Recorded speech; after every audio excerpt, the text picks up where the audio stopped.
ഇന്നത്തെ ദൈവവചനം വിശുദ്ധ മത്തായി എഴുതിയ സുവിശേഷം 17-ാം അധ്യായം 14 മുതൽ 21 വരെയുള്ള വാക്യങ്ങൾ.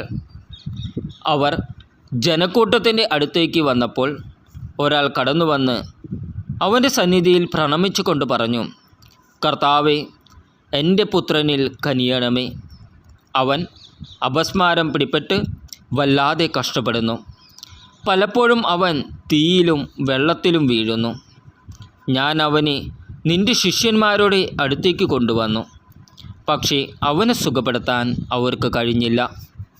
യേശു പ്രതിവചിച്ചു, വിശ്വാസമില്ലാത്തതും വഴിപിഴച്ചതുമായ തലമുറയെ, എത്ര നാൾ ഞാൻ നിങ്ങളോട് കൂടെ ഉണ്ടായിരിക്കും? എത്ര നാൾ ഞാൻ നിങ്ങളോട് ക്ഷമിച്ചിരിക്കും?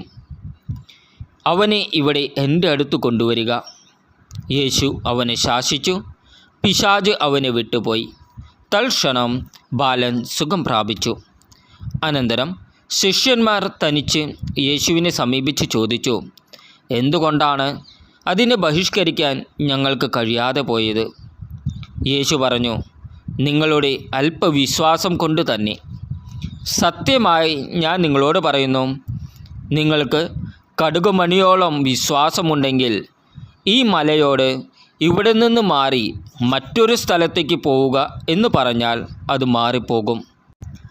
നിങ്ങൾക്ക് യാതൊന്നും അസാധ്യമായിരിക്കുകയില്ല. നമ്മുടെ കർത്താവായ ഈശോ മിശിഹായ്ക്ക് സ്തുതി.